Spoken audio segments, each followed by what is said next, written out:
Hello friends, welcome back to my YouTube channel Hindi Shikshalaya. मैं संध्या विश्वकर्मा स्वागत करती हूं आप सभी का आपके अपने यूट्यूब चैनल हिंदी शिक्षालय पर। कैसे हैं आप सब? आशा करती हूं आप सभी स्वस्थ और मस्त होंगे और पढ़ रहे होंगे। आज की इस वीडियो में मैं लेकर आई हूं हिंदी साहित्य के रीतिकाल की प्रमुख प्रवृत्तियाँ। तो चलिए इस वीडियो में हम देख लेते हैं रीतिकाल की प्रमुख प्रवृत्तियाँ विद कोटेशन, जिससे हमें एग्ज़ाम में अच्छे मार्क्स मिल सकते हैं। तो चलिए बिना किसी देरी के शुरू करते हैं। हमारी पहली हेडिंग है रीतिकाल। रीतिकाल 1650 से 1850 हिंदी साहित्य का एक महत्वपूर्ण युग है, जिसमें कवियों ने मुख्य रूप से श्रृंगार रस, नायिका भेद, अलंकार और प्रेम भक्ति पर केंद्रित काव्य रचनाएँ की। यह युग हिंदी के साहित्य के भक्ति काल के बाद आया और इसकी प्रमुख प्रवृत्तियाँ सामाजिक, सांस्कृतिक और साहित्यिक दृष्टिकोण से विशेष रूप से उल्लेखनीय हैं। रीतिकाल को मुख्यतः दरबारी काव्य का युग कहा जाता है, क्योंकि इस काल के कवि राजदरबारों से जुड़े थे और उनकी कविताओं में राजा महाराजाओं के प्रति प्रशंसा और प्रेम की अभिव्यक्ति होती थी। इस युग की प्रवृत्तियों को हम निम्नलिखित बिंदुओं में समझ सकते हैं। पहला बिंदु यानी पहली हेडिंग है श्रृंगार रस की प्रधानता, जो कि बहुत ही महत्वपूर्ण हेडिंग है और इसे आप सब अपने एग्जाम में आंसर लिखते टाइम जरूर लिखेंगे। रीतिकालीन कवियों की रचनाओं में श्रृंगार रस का विशेष महत्व है। यह रस संयोग और वियोग दोनों रूपों में प्रकट होता है। कवियों ने प्रेम को आत्मिक से अधिक भौतिक रूप में चित्रित किया है।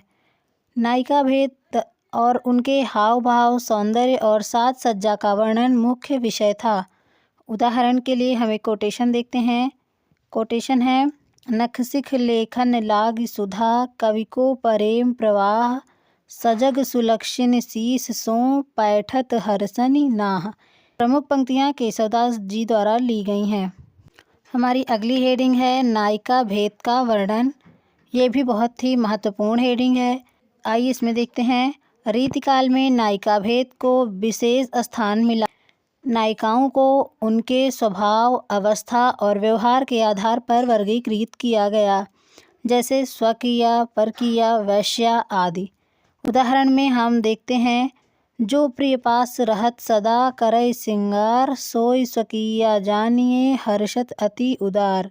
यह प्रस्तुत पंक्ति बिहारी लाल द्वारा लिखी गई हैं। कवियों ने नायिका के सौंदर्य और उनके विभिन्न रूपों का विस्तार से वर्णन किया है। हेडिंग है रीतिकालीन साहित्य में अलंकारों का अत्यधिक प्रयोग हुआ। यह युग हिंदी साहित्य का अलंकार युग भी कहलाता है। कवियों ने उपमा, रूपक, यमक, अनुप्रास और अन्य अलंकारों के माध्यम से अपनी कविताओं को सुसज्जित किया। उदाहरण के लिए देखते हैं हम। उदाहरण, नैनन जल भरे विचारे, मिलन की आस निवार, जैसे जल में बिंब परे, चंद निरंतर हार। प्रस्तुत पंक्तियाँ बिहारी लाल द्वारा लिखी गई हैं। हमारी अगली हेडिंग है नायकों का आदर्श चित्रण। रीतिकाल में केवल नायिकाओं का ही नहीं, नायकों का भी आदर्श रूप में चित्रण किया गया है।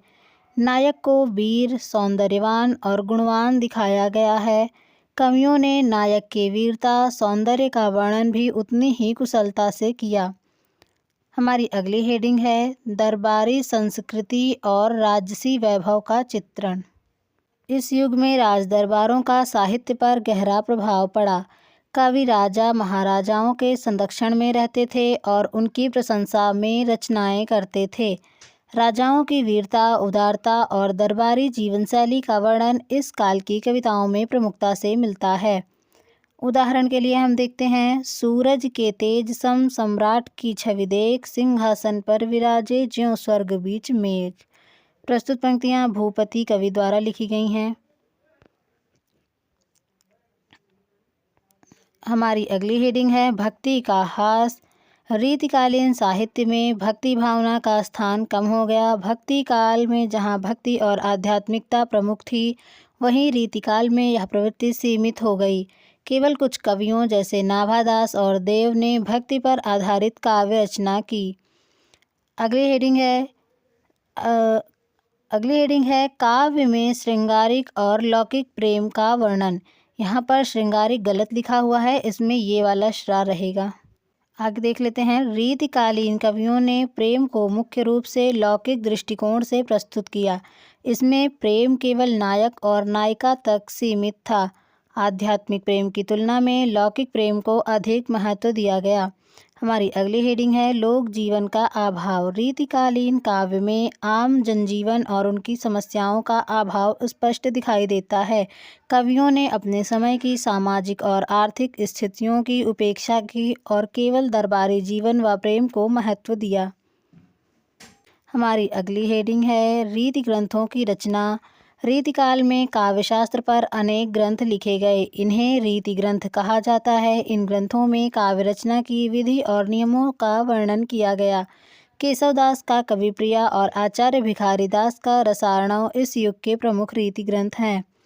हमारी अगली हेडिंग है संस्कृत साहित्य का प्रभाव। रीतिकाल के कवियों पर संस्कृत साहित्य का गहरा प्रभाव पड़ा। उनकी रचनाओं में संस्कृत के शास्त्रीय तत्वों और अलंकारों का समावेश मिलता है। आगे हम देख लेते हैं रीतिकाल के प्रमुख कवि और उनकी रचनाएं। रीतिकाल के प्रमुख कवि और उनकी रचनाएं निम्नलिखित हैं। नंबर 1 पर हैं केशवदास, इनकी रचना है कविप्रिया रसिकप्रिया। नंबर 2 बिहारी, इनकी एक प्रमुख रचना है सतसई भूषण शिवराज भूषण शिवा बावनी इनकी रचना है। अगले कवि हैं देव, जिनकी रचना है देव सतसई। अगले हैं घनानंद, इनका है घनानंद काव्य। आगे हम देख लेते हैं निष्कर्ष। रीतिकाल हिंदी साहित्य का एक ऐसा युग है जिसमें काव्य कला अपने चरम पर पहुंची। कवियों ने भाषा शैली और अलंकारों के माध्यम से साहित्य को समृद्ध बनाया। हालांकि इस युग की सीमाएं भी थी, जैसे सामाजिक यथार्थ का अभाव और भक्ति भावना का ह्रास। फिर भी यह युग हिंदी साहित्य में अपनी अलग पहचान बनाए हुए है। रीतिकाल केवल दरबार का साहित्य न होकर काव्य कला की उत्कृष्टता का प्रतीक है। आई होप आप लोगों को रीतिकाल की प्रमुख प्रवृत्तियाँ समझ में आ चुकी होंगी। इस आंसर को आप अपनी नोटबुक में लिखकर तैयार कर लें। एग्ज़ाम की दृष्टि से यह बहुत ही महत्वपूर्ण प्रश्न है। तो आज की इस वीडियो में बस इतना ही। मिलते हैं ऐसी ही नेक्स्ट वीडियो के साथ, तब तक के लिए धन्यवाद।